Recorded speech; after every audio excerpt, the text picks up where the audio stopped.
माझ्या प्रिय मुलांनो, जर कोणी तुम्हाला माझ्याविरुद्ध काहीही बोलले किंवा कोणी माझ्यावरील तुमच्या भक्तीला विरोध करतात, तर त्यांच्यावर तुम्ही कधीही रागवू नका.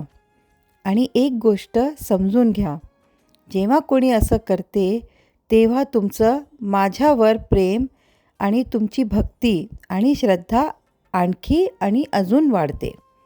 त्यामुळे त्यांच्यावर रागवण्यापेक्षा तुम्ही त्यांचे आभार मानलं पाहिजे, कारण त्यांच्या विरोधामुळे तुम्ही माझ्या अजून जवळ आले आहेत. तुमचे प्रेम आणि विश्वास पाहून मला तुमची खूप आवड वाटते. फक्त तुम्ही माझ्या नामाचा जप करत राहा आणि बघा मी तुम्हाला प्रत्येक संकटातून कसा बाहेर काढतो. कधीकधी वाटते की बाबा मी तुम्हाला किती त्रास देते.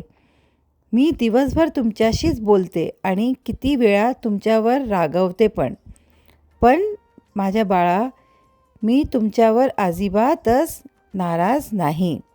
मला खूप आनंद होतो की मला तुमच्यासारख्या एक मूळ मिळाले आहे, जे मला आपल्या कुटुंबाचा एक सदस्य मानतात आणि मला त्यांच्या मनातल्या सर्व काही सांगतात. कशाचीही काळजी कधीही करू नका. मी इथेच आहे आणि सदैव तुमच्यासोबतच राहीन. आनंदी राहा आणि खूप हसत राहा. माझे आशीर्वाद सदैव तुमच्या पाठीशी आहेत.